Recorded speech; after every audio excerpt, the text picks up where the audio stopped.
Hi guys, it's Ksenia. Welcome back to my channel. So in today's video, we're going to be diving into all of the perfume releases that are happening right now. There is so many. Ever since the moment that I started my YouTube channel up until this point, I feel like there hasn't, maybe there has and I just haven't been informed, but I feel like there hasn't been this many new releases all at once. Today I'm going to talk about 10 new perfume releases that are coming up. I know a couple of them are already in stores, but I know that a lot of them aren't even out yet, and I'm not really sure when they will officially be out, but I will definitely be keeping a look out for them because there is a lot of these that I really want. They look so good and they look new and fresh. I feel like a lot of new releases just kind of are a little lackluster. They don't look that exciting. These actually look exciting, so that's what we're going to be talking about today. I'm not going to include perfumes that I've already talked about, like new releases that I've already talked about, because I know recently I've been doing a lot of these dedicated reviews on a lot of new launches like Burberry Goddess, Cloud Pink. I just talked about the new Tease, Coco Soiree, like all these new fragrances. I'm not going to talk about those because I already talked about them. So if you want any reviews on those videos are all up on my channel, so check those videos out. But yeah, so without further ado, before we get into it, please subscribe to my channel if you haven't already and turn your post notifications on, and let's discuss all of these amazing new fragrance launches. Okay, I have my laptop right here. We're gonna go one by one, starting off with probably the most exciting fragrance launch. I feel like this one and another one is like what I'm really excited about, but just from the bottle of this is called, now the name I don't understand. Why did they name it this? I don't know. This is the brand new Valentino Donna Born in Roma Pink PP. Who in their marketing team came up with that name needs to be fired. Like, why the name Pink PP? It just doesn't have a good ring to it. Let's just say that. The pink factor I totally get, because look at this freaking bottle. It is an entirely hot pink bottle. Now this is, I'm pretty sure, limited edition, so it's not going to be out for too long, and especially because of that, I definitely want to get my hands on it. If it was just like an fragrance and it was a flanker of something that I didn't really already like, maybe I wouldn't be so excited about it, but Valentino Donna Born in Roma, the original, is like one of my all-time favorite scents ever. It is to this day one of my most complimented scents, and even with that aside, I just love the scent. It is so sexy, and that bourbon vanilla factor is just intoxicating in that scent.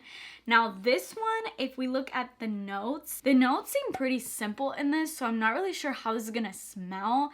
The top notes are Calabrian Mandarin, middle notes of orange blossom, and base notes of bourbon vanilla. So I'm glad that they're still keeping that bourbon vanilla because that's my favorite part about the original, and I feel like it would be a crime to take that out of these fragrances. The main accords, as far as like fragrantica, it's citrus, vanilla, white floral, sweet, and powdery. So yeah, that is all I really know about it right now. The notes to me don't look that exciting. Like, it's not anything where I'm like, oh my god, other than the bourbon vanilla.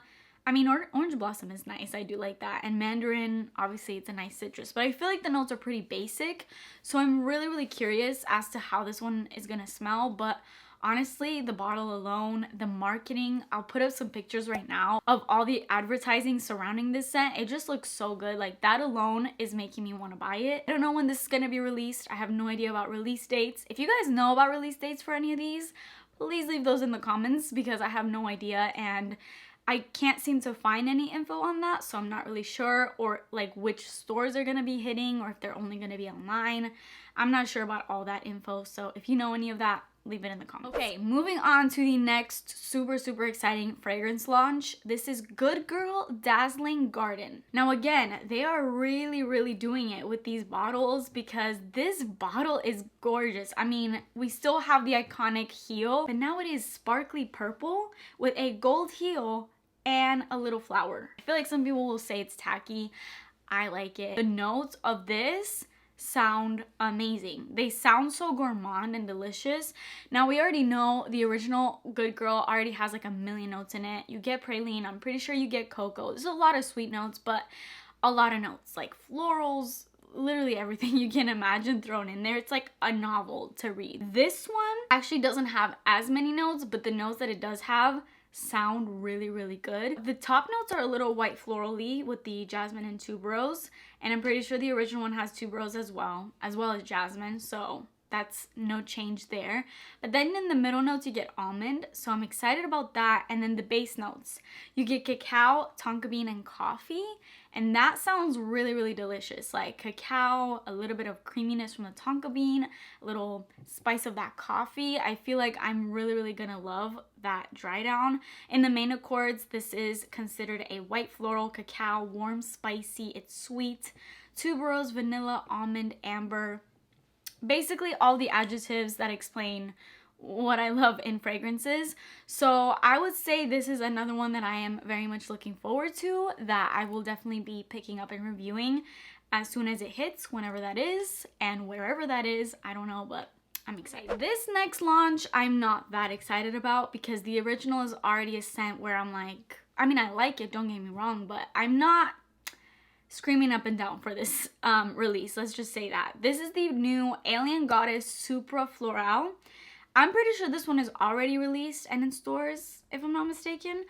This one, the notes actually look pretty good. I feel like compared to the original, these notes look a little bit more exciting.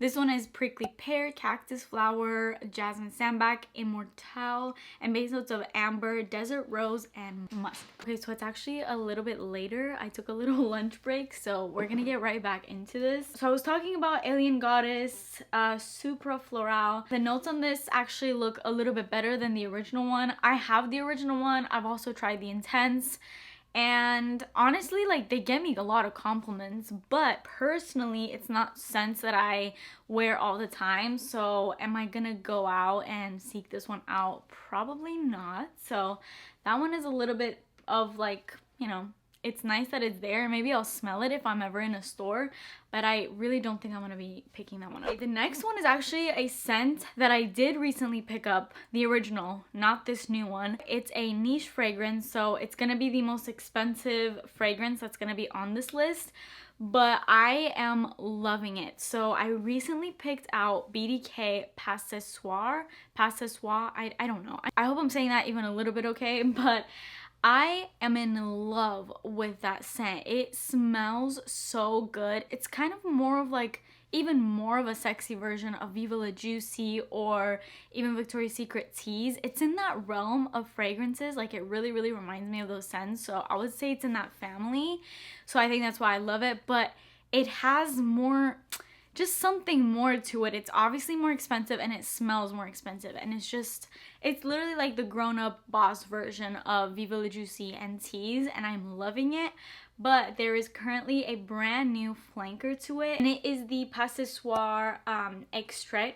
So it's in like this green bottle, and it just has a darker vibe overall. The main accords are fruity, sweet, warm, spicy, amber, woody, citrusy, and the notes are pretty good. Again, it still has that ginger sort of spicy feel that the other one has. It has cacao pod. I'm not sure if the other one also has cacao pod. I don't know.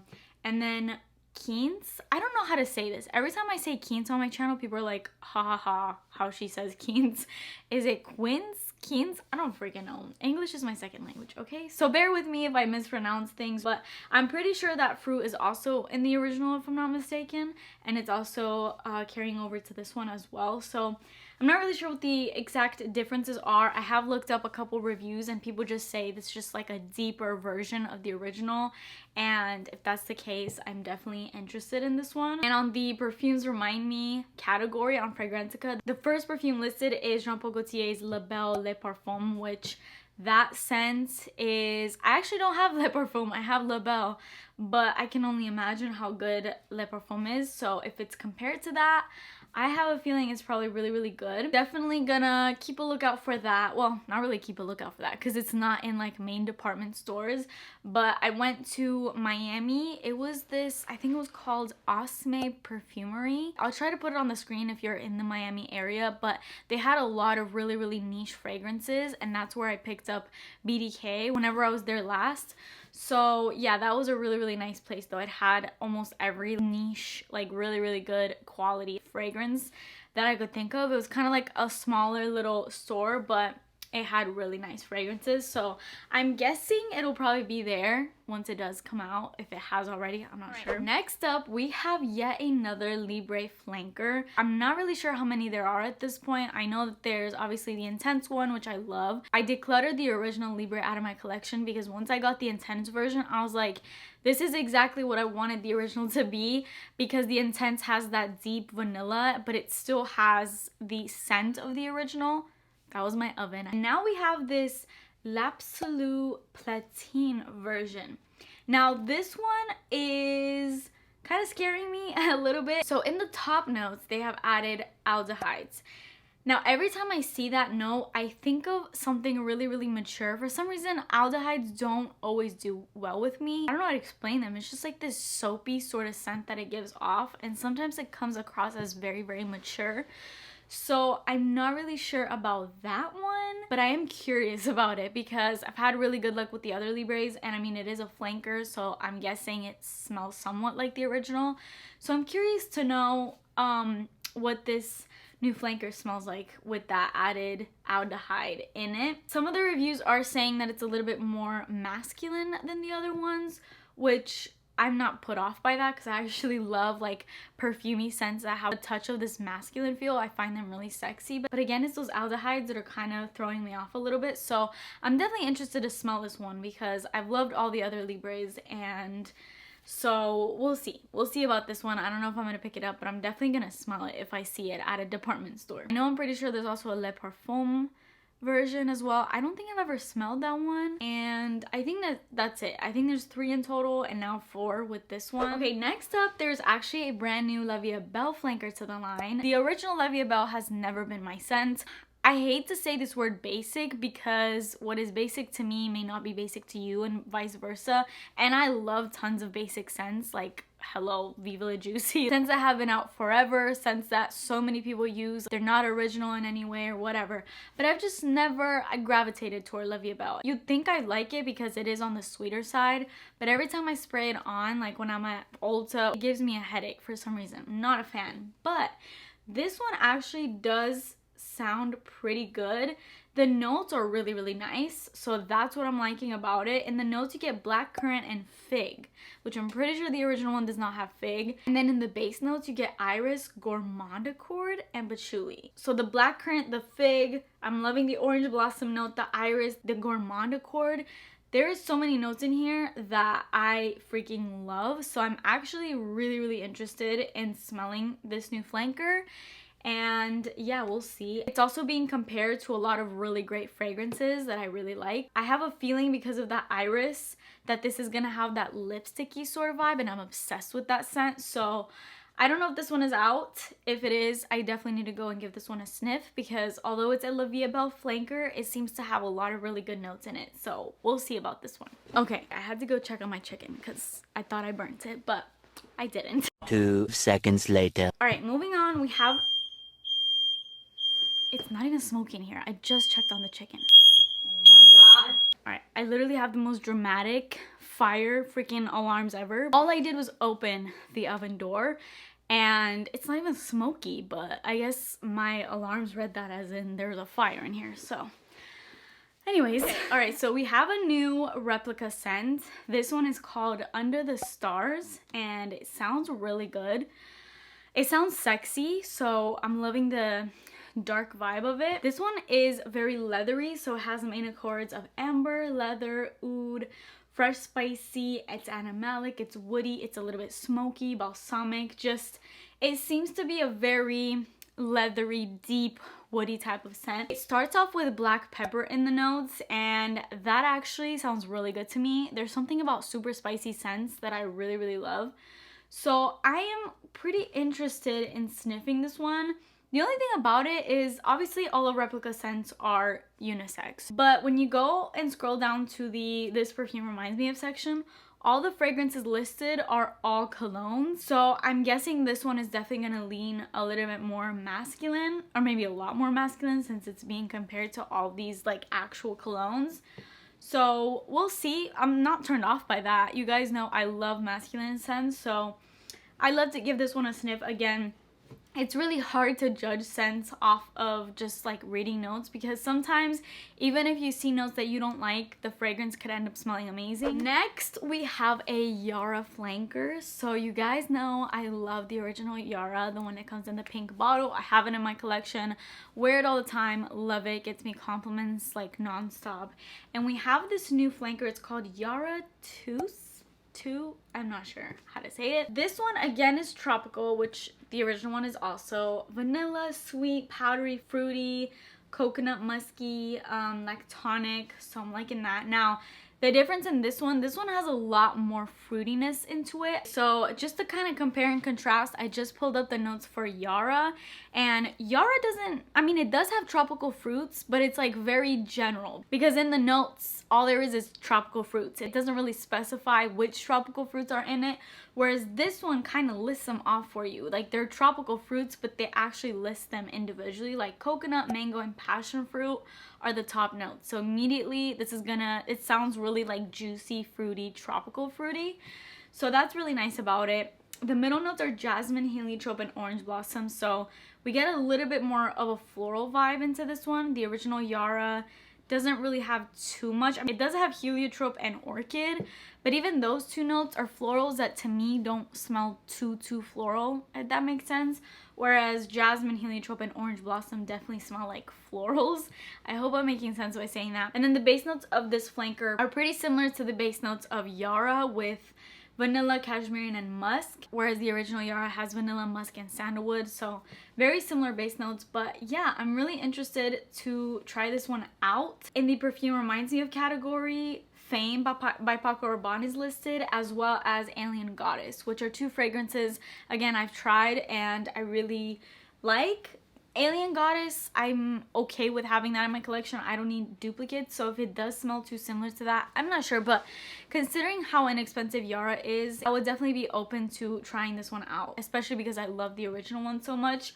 I'm not sure if it's out yet. I bought the original one on Amazon, so if this one comes on Amazon, or if it's already on Amazon anytime soon, I'm definitely gonna check it out at least. Next up, this is a scent that is not like a designer scent or anything like that. This is actually, I follow Millie Bobby Brown on Instagram. She obviously has Florence by Mills, which is like her cosmetics brand. She has skincare, I'm pretty sure, and then makeup, and her stuff is sold at Ulta.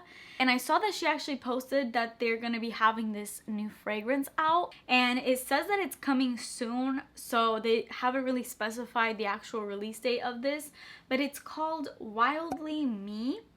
And the packaging is cute. It's kind of like typical for a makeup brand packaging, if that makes sense, you know? Like it's not gonna be super out there and crazy and like, you know, crazy on the packaging. It's not really that. It's just like a cute little makeup cosmetics brand that launched a perfume kind of thing. It does sound pretty good with the notes. It says, I'm gonna read you guys the description here. So it says, embark on your journey of authenticity by taking the first leap into a botanical garden where bergamot and soothing sage intertwine with purple iris, blooming wisteria, violet flowers, and fresh lavender.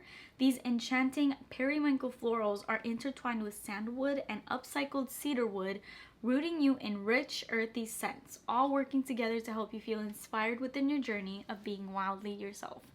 So whoever wrote this description on their marketing team deserves a raise, because that definitely explains it in a really nice way, and it makes me want to buy it. So I'm excited for whenever this launches to get my nose on it and smell it. Just seems like a nice little fragrance, but we'll see what it smells like. And then the very last scent that I'm definitely interested in trying out, but it is currently completely sold out. I think it just came out not too long ago and it's already completely sold out, especially because this came out in the time of the Barbie movie. The marketing of that movie is everywhere, or was everywhere. I don't know about anymore, but when the movie freshly came out, I remember going into like every store I was going into was Barbie everywhere. They probably spent trillions just on marketing alone, but hey, it worked because tons of people freaking saw that movie. But DefineMe, which is a brand I had never heard of before, they released this Barbie scent. It's literally called Barbie, and the notes are so pretty and pink and super girly and totally on brand with Barbie. So the notes are pitaya, strawberry, cherry, pomelo, middle notes of peony, magnolia, gardenia, rose, and base notes of whipped cream, musk, and sandalwood. Really fun notes, super delicious, fun fruits. You get that whipped cream, so you expect it to be a little lactonic. It just sounds so freaking good. The fragrances that it's compared to also sound really good. I would have loved to pick this one up, but it is, like I said, it's sold out right now. So we'll see whenever this one comes out. I've been hearing good things about it though, because I have seen a couple reviews pop up on my TikTok For You page, and it's been pretty good. But then I'm reading this first comment on Fragrantica, and it says, it sounded so good and I was excited for it to arrive, but all I'm smelling is heavy gardenia. It reminds me of a cheap bathroom spray. The heavy gardenia really gets me, because you guys know how I feel about gardenia. If you watch my channel, not a fan. But then a lot of other comments and people say that it smells like a Barbie scent and it smells really pink, and obviously the notes sound really fun. So it's one of those things where you can't just always rely on other reviews, because just because you like a scent, I may hate it, vice versa, you know. So we'll see. Maybe I will pick this one up in the future if it does come back in stock or something like that. Well, so that is it for this video. Those are all the new, I mean, I'm sure there's tons more, but at least fragrances that kind of speak to me, that I'd be interested in smelling, and some that I'm even really excited to actually get my hands on, because they all sound really good. This was kind of like the top 10 that I'm looking forward to. But yeah, there's tons of launches right now. If there's anything out there that I didn't say in this video, let me know in the comments if you think that they're up my alley and you think I would like them. That is it for me today. Please subscribe to my channel if you haven't already, and I will see you in my next video. Bye!